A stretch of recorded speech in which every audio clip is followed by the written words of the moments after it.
Welcome to MediaMaker Spotlight from women in film and video in Washington, D.C. We bring you conversations with industry professionals for behind the screens, insight, and inspiration. Welcome to MediaMaker Spotlight. During our episode number 104 with Chaz Ebert, the wife of Pulitzer Prize-winning film critic Roger Ebert, to discuss her book, How to Give Effect, she invited our booking producer, Brandon Ferry, to attend the annual film festival, EbertFest. Ooh, the VIP all-access pass to the film festival. Brandon had been instrumental in our podcast landing the interview with the author and filmmaker. At the event in Champaign, Illinois, Brandon had a great time, participating on panels and conducting several interviews with filmmakers. So we decided to offer our audience a two-part special featuring Brandon's live from EbertFest interviews on MediaMaker Spotlight. Take it away, Brandon. Excellent. Thank you, Sandra. It was an exciting time to go to the film festival. Really excited to share my interviews as well. Part one is going to be focusing on my conversation with Susan Seidelman, who many listeners may know as the director of the cult classic Desperately Seeking Susan. In my second interview, the making of David Fortune's first film, Color Book, which is a really insightful and really fascinating human drama that he was able to finance through receiving the AT&T and Tribeca Film Festival $1 million grant. So very excited to share those interviews with our listeners. Thanks, Brandon. And hopefully all of our audience will enjoy listening to this two-part special. Hi, I am delighted to be joined today by director Susan Seidelman here at EbertFest. She had her premiere of her film 40 years after it was originally released in 1985. Desperately Seeking Susan stars Rosanna Arquette, Madonna, Giancarlo Esposito, Laurie Metcalf, Will Patton, John Turturro, a true murderer's row, to say the least. So we're delighted to have you on the show today on MediaMaker Spotlights, here alongside Chaz Ebert and EbertFest. Thank you so much, Susan. Thank you. Happy to be here. Yeah, so the names I just listed off from Desperately Seeking Susan, that's a true murderer's row. Did you know that something was special when you were on sets with all those actors? Yeah, actually, there was one that you forgot that I'm going to add in, and that was Aidan Quinn. It was interesting because we were all starting our career at the same time. So a lot of these people who then became very well known, a few years later, this was really their first or second movie. It was Aidan's second movie. It was John Turturro's first movie, Giancarlo Esposito first movie. I feel fortunate to have worked with them right at the start of their careers. Absolutely, yeah. And I just have to ask, from when it premiered in 1985 to now here at EbertFest, seeing it play again 40 years later, I'd say to new and returning audiences. Just from my perspective, there was a row of University of Illinois students right behind me, and every single line, laughing along, thoroughly enjoying it. Just, what was that like? It's really gratifying for me to see young people who I know weren't even born when the film was made. There's some people that have seen it or were there at the time in the 80s and are seeing it through new eyes, but are also seeing it through nostalgic eyes. But for the young people, they're just watching the story, and the fact that they are enjoying it, the fact that they are laughing at some of those jokes all these years later, and also relating to the characters and the theme is pretty wonderful. Absolutely, yeah. I feel like the movie is, in a great way, almost like an artifact of the 80s, just seeing it, but it's not dated in that sense either. So would you chalk that up to just the production design and set design just really popping? Well, the style is very 80s, the fashion, and certainly it captures New York at that time. But I think the themes and the characters, the idea, it's really a story about becoming the best version of yourself. It's a woman who's a bored housewife, but, is really seeking another kind of life. She's seeking, she wants to have an adventure. She wants to be the best version of herself. And I think that is a universal, timeless theme. I mean, we all want to be the bravest, most adventurous, coolest versions of ourselves. And just speaking on New York too, Just from your experience living on the Lower East Side back in the 70s, did that really influence just, knowing how to make the movie itself feel really New York in flavor and just feel authentic in a sense too? Yeah, well, what brought me to New York originally was I went to NYU Film School. For grad school, correct? Grad school, and the school was on 7th Street and 2nd Avenue, so it was right in the heart of the East Village. And so when I moved to New York, that's where I moved to. And I always I think if I wasn't a filmmaker, I might have wanted to be a social anthropologist or something like that, because I'm fascinated by the way people live, about, how they dress, what they eat, what they like. So all those details. I tried to look at New York almost like it was like another civilization, and to feel like I had my finger on the pulse of what was going on at that time. Absolutely. That was important to me. Yeah, I feel like the film, the music, performance really just cross-pollinates in that city as well. Yeah. And just going to build off that too, we are talking today primarily about Desperately Seeking Susan, but you also directed the pilot episode of Sex and the City, notorious for being, lack of a better term, New York City being a character in itself. Yeah. How would you say the difference of a New York set film such as Desperately Seeking Susan really evolved into 1998 when that pilot episode came out? Well, again, I'm a New Yorker. I was a New Yorker. Now I live in New Jersey, which is kind of funny because I used to make fun of New Jersey in a lot in the movie. Yeah. Now I'm a Jersey girl.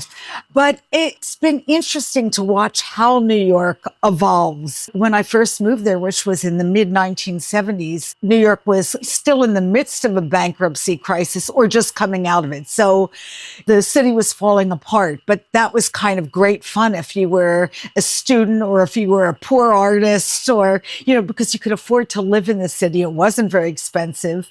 And you felt like downtown was like a big canvas. That was the kind of start of graffiti art. So there was painting on the walls, and there was a lot of very funky punk clubs or, music venues. And then it started to get a little bit more, it wasn't gentrified yet, but it was starting to become a little cleaned up in the 80s. So by the mid-80s, there's still some of that funkiness, but it's a little cleaner. And then coming back again and doing Sex and the City, I filmed that pilot episode in 1997. It was a different New York because New York was now a bit more expensive. It was definitely more gentrified. And I think that if you look at my first film, Smithereens, which is pretty funky, then Desperately Seeking Susan, and then Sex and the City, you can kind of see a story about New York taking place there. In fact, I sometimes joke that the character of Ren, who was the protagonist in my first film, Smithereens, would probably have hated the world of Sex and the City, Long of Gen Z and internet right now. but it the city does keep reinventing itself, just like the characters in my films. But that's what makes it kind of interesting, because you never know what it will be like a decade later. Just want to let listeners know, your first film, the punk drama Smithereens, if they haven't seen it, check it out. It was the first American independent film to compete at Cannes, previous to Desperately Seeking Susan. But last question I just want to ask on Sex and the City too, that pilot episode, and I'd say the subsequent episodes really are different beasts of like man on the street interviews and it's I'd say kind of like characters that are background characters, which I think is a really great highlights. Did you come up with that? Well, the talking to the camera, I did. Okay. Yeah. That wasn't in the script. It was voiceover in the script. And I said, no, let's let Carrie and other characters, talk directly to the audience, bring them in, confide in them in a way. Yeah, if you look at the pilot episode and season 1, it's a little grittier than it became in season 6. And it's a little bit less about the brand, the fashion or high fashion. Even if you look at the character of Carrie, she's not as glamorous. She has brown hair. She doesn't have blonde hair. She looks a little bit more like a real writer who isn't getting paid a lot of money. Not one piece a week. Absolutely. Yeah. And that said, your memoir, Desperately Seeking Something, a memoir about movies, mothers, and material girls, was released last summer. Would love to hear more, since it's a very recent release too. Yeah. Just, living in New York influenced that. What did you learn, I guess, throughout the process of writing that you didn't expect before starting the memoir itself? Well, you know what? I started it during the pandemic. I lived in New York for 43 years. And then right before the pandemic, it just so happened that I moved to the countryside of New Jersey. And then the pandemic happened. And so suddenly I was stuck in a new environment in the middle of farmland. I was a city girl for so many years. And there was a pandemic. So I had a lot of time to kind of think about my life, my career. And also the real impetus was when I started out, there weren't too many women directing movies. I didn't even know in the 1970s, there was only one woman I could think of directing narrative feature films, and that was Elaine May. I had no role models. I didn't, I was going blind. There were some European women though, but in America, very few, because Hollywood was still such a boys' club. So I kind of thought it might be interesting to kind of tell my story of how I got from there to here, but almost like the kind of book I would have wanted to read when I was 23, starting out making movies. Lessons learned, mistakes made, what I learned from those mistakes, because often I found that I learned more from making mistakes than from doing something successfully, because when you do something and get a lot of accolades, you go, okay, I'm going to do, there's a temptation to want to repeat yourself. But there's lots of ups and downs. I guess the one big takeaway thing I learned was the importance of tenacity. Whether your career's up, down, or everything in between, it's just sticking to it, trying to have a vision about the kinds of movies you want to make, having a point of view, and then sticking to it, even though there's so many obstacles in your way. So that's kind of what the book is about. That is great guidance, especially since there's so many great independent filmmakers here attending EbertFest. Yeah. Other ones showing their movies once again, maybe don't distribution. Yeah. So that's excellent, just guidance, I think, for anybody within the business. But yeah, that said too, just being reunited with Rosanna Arquette here at EbertFest. Yeah. Have you guys done screenings of the film in the years past? No, together? It's been wonderful, because right now there's a few coming up because it's the 40th anniversary. I have not seen Rosanna in maybe 15 years. Wow. I mean, we made the movie 40 years ago. Maybe I saw her 3 times in those 40 years.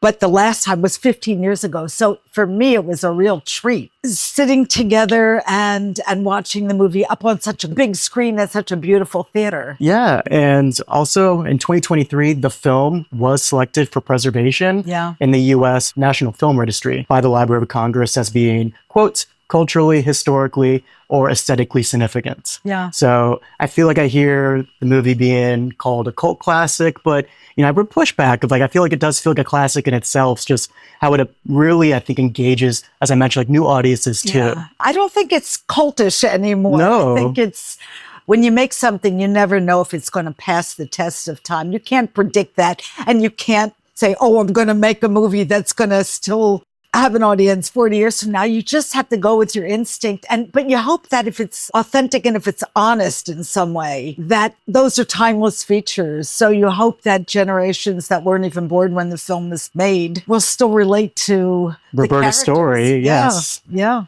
Excellent. Well, that said, I also just want to ask, is there anything in the pipeline for you right now? Any projects you're working on? I really enjoyed writing that memoir. And what I realized is that I enjoyed the writing process. So now I'm working on a book. It's not a memoir. It's just a book. Because, there's nothing scarier than sitting by yourself, looking at, a blank computer screen and trying to figure out what you want to say. But I really enjoyed that process. And also, the movie business has changed so much. I'm now 72 years old, and it's changed so much over the years. I hope to make another movie, but I don't need to. I've kind of done my thing, but I'm a storyteller. So you don't need a lot of money you don't need a studio to finance you. You don't need to knock on doors and beg investors to help you make a movie. You can just sit at your computer and still tell a story. So that's what I'm doing right now. I really appreciate your shout out to independent filmmakers in the audience today during the post-discussion screening. Yeah. So And for me, I think it's so interesting because there were so few women directing narrative films when I started out. And now there are so many more.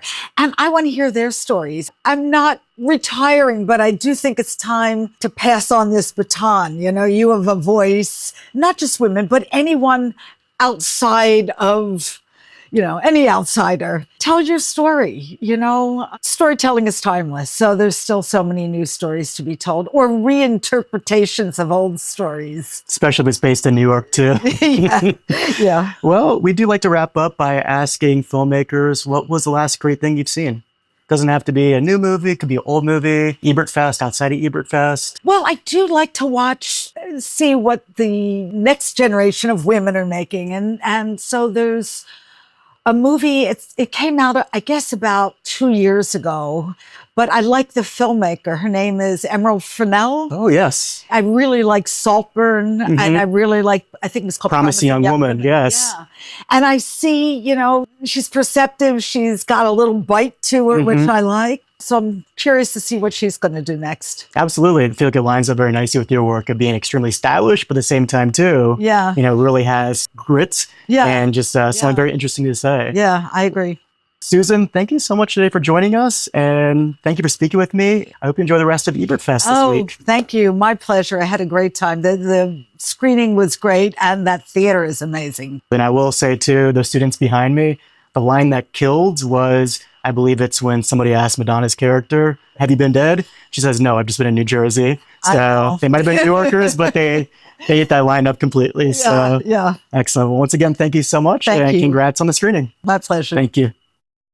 I am joined here with David Fortune, the writer-director of the film Color Book, which just had its screening here at EbertFest. Welcome today, David. Yes. Hey, how you doing? Doing great. The film had a really warm reception here in Champaign, Illinois at EbertFest. So congratulations on that and to your acting and filmmaking team. Oh, thank you. Thank you. I appreciate it. So as the film is still doing screenings, is going to be distributed hopefully soon. We'll get into that in a little bit. Fingers crossed. But yeah, just want to let everybody listening know the premise. Color Book is about a devoted single father played by William Catlett who adjusts to life after his wife's passing while raising his son with Down syndrome, portrayed by Jeremiah Alexander Daniels, playing the character of Mason. They embark on a journey through Metro Atlanta to attend their first baseball game. Just want to start off with William Catlett, who plays the father Lucky. William really just seems to be on the precipice of stardom. I think I spent a good part of the film I was heavily enjoying I recognize him from both 1001 with Tiana Taylor, and I think just was a year or two ago in the vampire ballerina flick Abigail 2. So I just want to hear a little bit more about casting. Did you know about him being involved in these projects, or was it just a really cool find? So I knew about Will Catlett years ago. When I was living in LA, I had a roommate and we was discussing earlier film I was doing that was bad. But he did bring up this gentleman by the name of Will Catlett. And he was like, yo, I think he might be good for your film that you're writing. And he's on this television series called Love Is. And I remember watching Love Is and being so moved by his performance and his texture with his facial expressions and how intimate he made moments feel. And so I always was drawn to Will Catlett early on, but it really wasn't until I watched this short film called Black Boy's Joy that is on Max. And I just saw Will Catlett as a father figure and seeing how he navigated issues with his son, but also with his father. You know, you saw his joy, you saw his pain, you saw his struggles, you saw his highs, his lows, you saw everything in between. And I felt like that was the type of performance I needed for Color Book. Because we experienced a father dealing with grief and still struggling to raise his son who has a disability, but still trying to find joyful moments in life. So I needed an actor who could pretty much hit, I say, all 5 tools. And I've seen that throughout Will Catlett's previous work, whether it was 1001, Black Boy's Joy, or Love Is. Definitely came off the screen exactly like that. So just a little curious too, as you are the writer of the film, I suppose, were you just kind of breathing a sigh of relief, I suppose, at, say, the given table read, if there was one, just seeing chemistry between him as well as the son portrayed by Jeremiah Alexander Daniels? So we didn't even have a table read. We had a chemistry test. And so when we was trying to decide who would be the child actor that's going to play alongside Will Catlett, we brought in multiple child actors to engage with Will and just see who kind of naturally aligns with his parenting style, who naturally has a chemistry that feels honest and genuine. And Jeremiah just naturally just connected to Will, and Will naturally connected to Jeremiah. And it wasn't until we was done with their chemistry read where I pulled Will to the side and I asked him, I was like, how do you feel about Jeremiah? What do you think? And Will thought I was gonna fire him. He was like, he thought I was pulling him to a room to fire him, but I was just asking him, what's his thoughts on Jeremiah? And he looked me dead in my eye and said, that's my son. That's my son. And he was like, you're the director. You can make whatever choice you want to make, but I feel like this is my son. And I couldn't go against that, because I knew that Will is the ultimate professional. And if he feels like this young man is his son, I trust him to make that decision that feels honest to him and honest for our team. So I decided to really give that to Will and give him the choice to choose which child actor he felt like was best for the role. And I feel like chemistry in all films is important, but I think specifically this one, because I do know during the Q&A you had mentioned that, describing the film rather as a connection between two human beings, and specifically between a Black father and his son. Yes. So I think that was exemplified excellently just in the screening alone. Yeah, much love and respect to Will and Jeremiah. They both showed up, but also they had a way of just going off script and being true to each other. There wasn't a time where it felt forced. There wasn't never a time where they were like unaligned. They just blended so naturally. And we saw that in the chemistry read. And they only had 1 week in knowing each other before they went on set. How many shooting days was there? We had 25. Okay. 25 shooting days. And so they had 1 week, and then we spent that week rehearsing a scene that was eventually cut out. So they had no rehearsal time to really get it down packed, but they just naturally had organic chemistry that felt natural and true.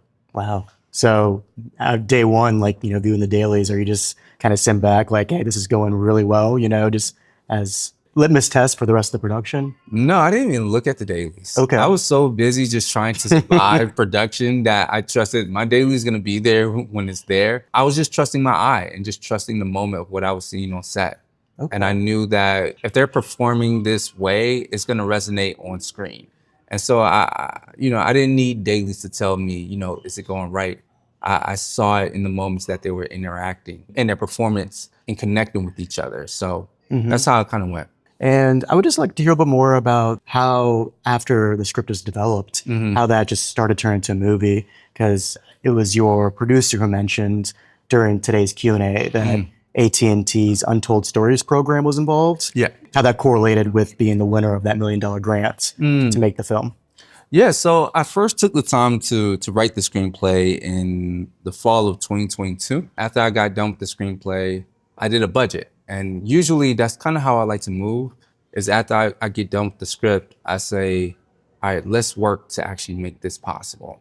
And so I take the extra steps of doing the lookbook and to actually even doing a budget breakdown. It might be horrible, but it might not be the best budget in the world, but it's a step in process to actually making the movie and making it real. Somewhere to start. Exactly, because if you can present a budget, you can present a lookbook, and you present a script, you have a starting place to work with, right? Now you know how much this movie's gonna actually cost, and now you could then recruit or bring on different producers who might be a good fit for what you're trying to make. And so that was the same way with Kaya Klingman, who was the producer here on the panel. I presented it to her, gave her the longest email in world history. Guinness, she'll actually look that up. And I sent her the lookbook, the treatment, and the screenplay. And one of the reasons why I decided to go for Kaya is because she did a short film called Black Santa, and the film was set in a mall. And I knew if she could get a mall, she could get a whole public transportation system. And luckily she said yes, she read the material and agreed. But right after, we was accepted into the AT&T Untold Stories program to come and pitch for $1 million. And we really had to not only just work on our pitch, but we had to create a pitch video that articulated what the style of the film was going to be, what potential actors or cast we was going for, what the story is about.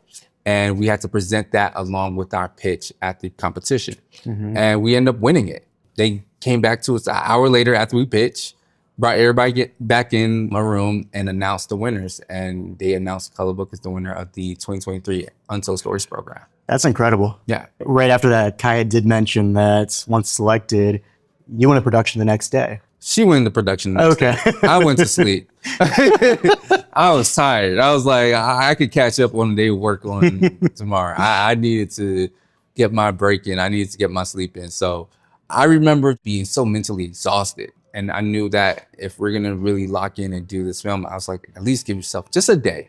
Yeah. Just a day to, one, celebrate the moment and also recover. And reorient too. And because it's going to be a whole new other journey. It was a journey just to do that competition. It felt like making that pitch video was a short film, you know, in itself. And now I'm going into a feature film. So yeah. Yeah. Production did kind of coincide with the strikes, if I'm not mistaken, correct? Yeah.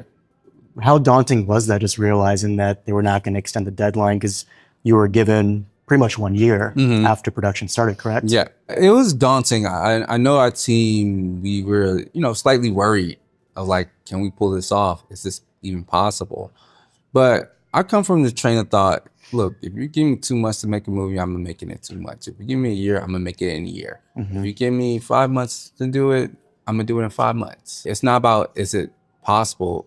It's just hard, but hard is still possible. Sure. So for me, I just kind of rallied the troops and just said, hey, this is what we're doing, you know, and if it ever comes to a situation where, you know, we're in the red, then it's like, we'll address it when we get there. But let's, you know, steer the ship forward and see what comes from it. Great outlook. Your troops, Atlanta troops, correct? Yeah.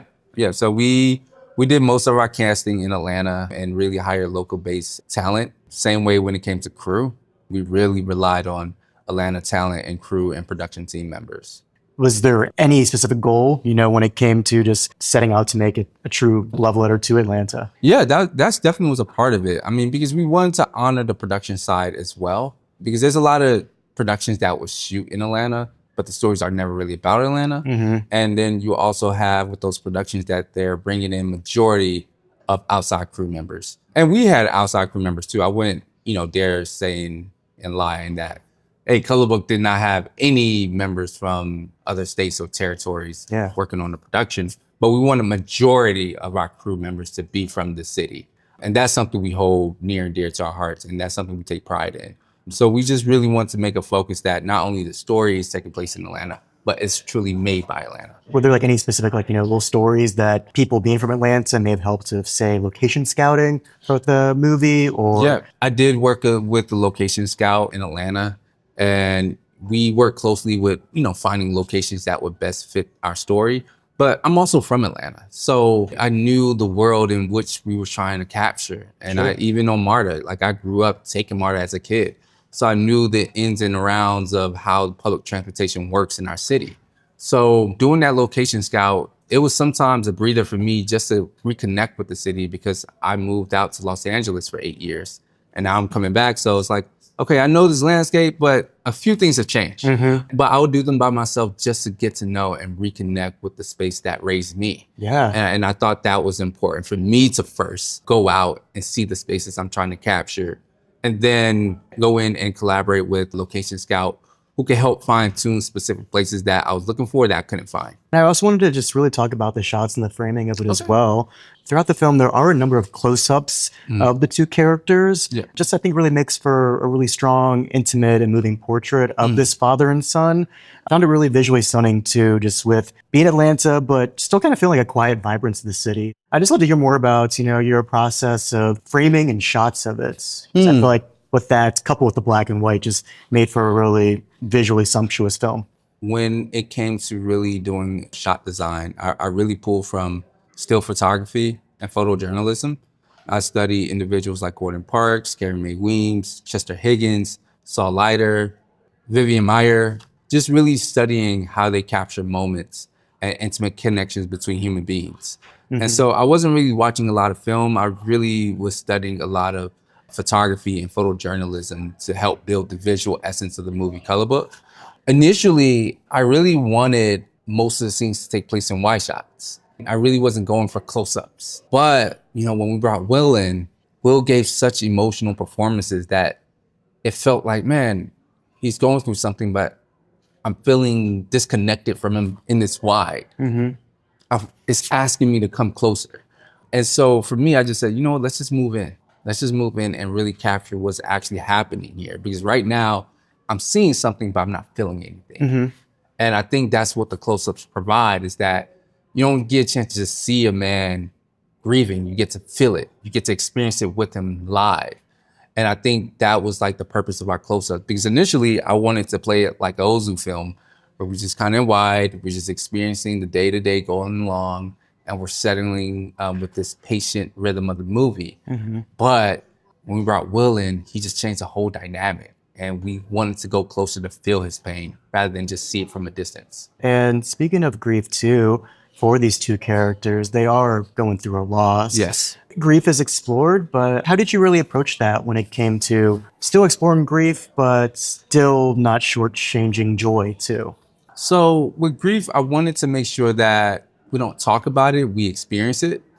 Like Tammy, her name wasn't brought up. Lucky didn't talk about, hey, my wife is dead, I'm feeling this way. It's like, let's not— The natural way people talk about it day to day. Yeah, let's actually put ourselves in his seat and experience it. And a lot of times grief is very silent. And I really want to explore that side of grief that we don't often acknowledge, that it's the silent moments that are deadly. It's the silent moments where it's like we're really hurting. And so I really want to capture that silence that was coming from Lucky's grief. But I also want to acknowledge that, while we're grieving, you can still, live in joy for certain beats, right? You can be stuck in the past, but still trying to move forward. Yeah. And with that forwardness comes joy. And yes, him and his son are grieving and dealing with the issues, but they're still living life. They still have moments in, things that they're experiencing that requires laughter. And that's okay. I think sometimes we are afraid that we're not being sensitive to grief if we laugh or smile, when I think that's totally opposite. Grief needs joy, joy needs grief. You can't understand one without the other. Even if you go to a funeral, some of the best and most powerful funerals when people laugh. So for me, if we're dealing with that, if we're dealing with the theme of grief, why shouldn't that be implemented when we're talking about incorporating joy? And I really love just at the beginning of the film, it does really start off a moment like that. But I feel like it's not wallowing that grief, but it's still celebrating that given person with releasing balloons. And I thought that was just a really beautiful way to open up the film. Because initially that scene was a funeral. And I remember writing it and hating it. It's like, it feels so conventional. It's like once you've seen one funeral scene, you've seen them all. And there was no other emotion I could feel. And I kind of tapped into my experience, because I'm like, actually, I've never been to many funerals, but I've been to a lot of balloon releases. And with the balloon release, you get to share stories, you get to laugh, you get to engage with one another, you get to cry. It's a variety of emotions you get to experience in one setting, versus a funeral where it's just like, it's just one tone, it's one layer. And then the visuals of a balloon release versus a funeral. The balloon has such an innocent joy to it, right? That contrasts the emotion of what's happening when it comes to death. Rather than it's like you're seeing a coffin, or you're seeing a dead body, you've seen everybody in black. Versus a balloon release, you get so much complex emotions and feelings, from the balloons to what people are wearing, to even the location, into open park, rather than being surrounded by tombstones. I don't know, I think just a balloon release was more fitting to the complex emotions we were trying to feel in that scene. And just something else I love too, when it came to casting, I felt like a real standout was later in the film with Terry J. Vaughn, who in the film delivers a warm and really lived-in performance as a diner waitress that Lucky and Mason do interact with towards the end of the film. For listeners, may recognize her from the Steve Harvey Show, but also classic films from Friday to Don't Be a Menace, and to even episodes of Issa Rae's Insecure on HBO. That said, do you also see that she has a bit of a history in directing too? So just kind of curious how, when you are directing your actors who do have some directing experience, like what's that like? They're the greatest. They're absolutely phenomenal. Because when you're making directing choices, sometimes it may be hard for actors to understand, hey, this is why I need you to go towards the window. Yes, I know the blocking does not feel natural going towards the window, but right now we're dealing with time, we're dealing with light, and I just need you to perform in this area. And I actually had that moment with Terry, and she was so great about it. There's a scene where Mason, not to spoil it for anyone, but Mason hands her an item. And in that handing off, they hug. But what I needed from her was I needed her to bring Mason in instead of going to Mason. But we couldn't do that simply because production design, lighting, where the staging and lights were set is like, okay, I need you to actually bring him to you. And I was like, Terry, I know this does not feel natural. I know naturally your first inclination is he gives you something, oh, thank you. And you go over to him and give him a hug. Mm-hmm. But I'm like, hey, the frame, how it's set up with the production design and lights, is there any way you could bring him to you? And then she stopped me. She said, David, I get you. You don't have to worry about anything. I got it. Wow.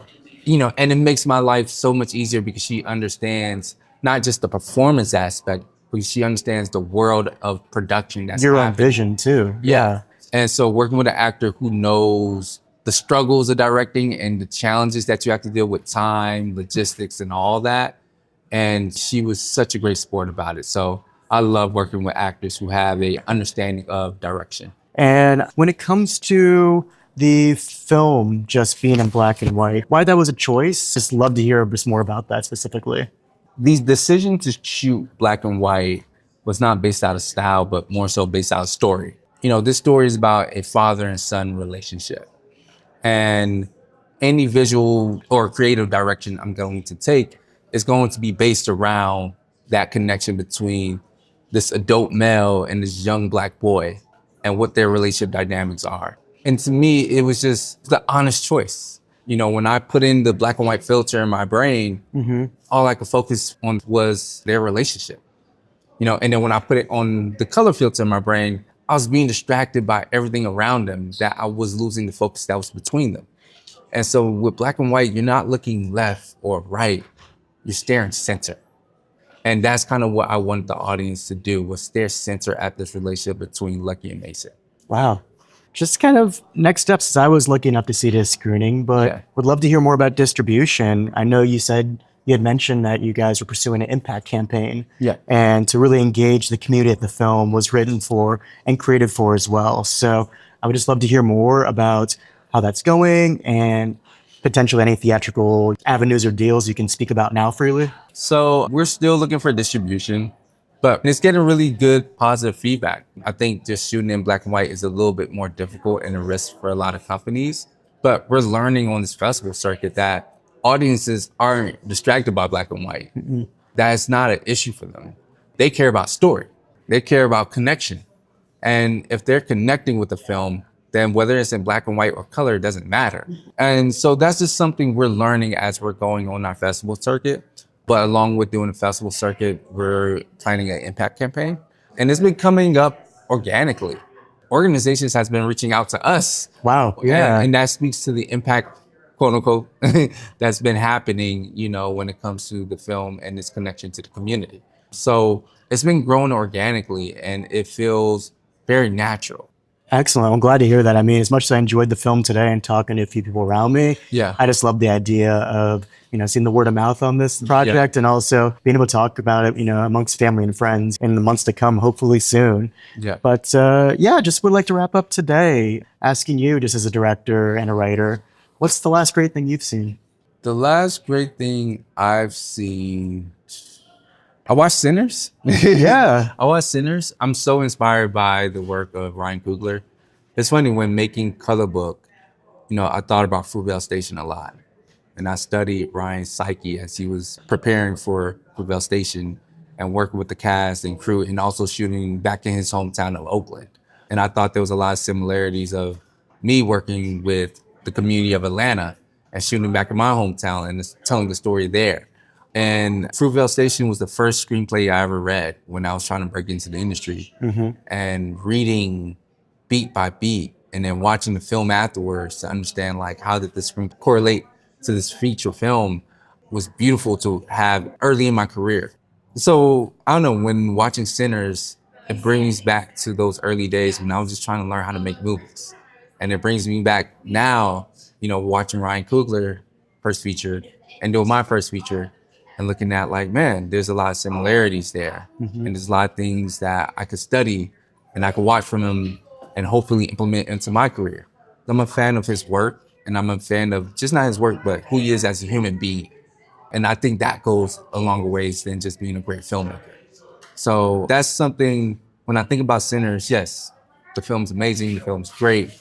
There's not much more I need to add that you can find online. But for me, I look at the filmmaker and who he is as a human being and the way he treats his cast, the way he treats his crew, and how everybody responds to him.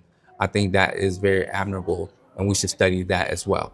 I love to hear that, David, and also just how you've approached that and everything you've really mentioned with your crew, and just kind of seeing that love up there today during today's Q&A amongst your crew, your cast, your producer. So just want to say congratulations on Color Book. And thank you. Can't wait to see more from you, and also seeing that movie be distributed here in the months to come. Yes, we claiming it. We claiming it. All right. Well, thank you so much there, David, and look forward. Thanks for listening to MediaMaker Spotlight from Women in Film and Video. To learn more about WIF, visit F as in Frank, V as in Victor.org. This podcast is created by Sandra Abrams, Candace Block, Brandon Ferry, Tara Jabari, and Jerry Reinhardt, and edited by Michelle Kim and Inez Perez, with audio production and mix by Steve Lack Audio. Subscribe to continue learning from more amazing media makers. Please visit MediaMakerSpotlight.com for more information.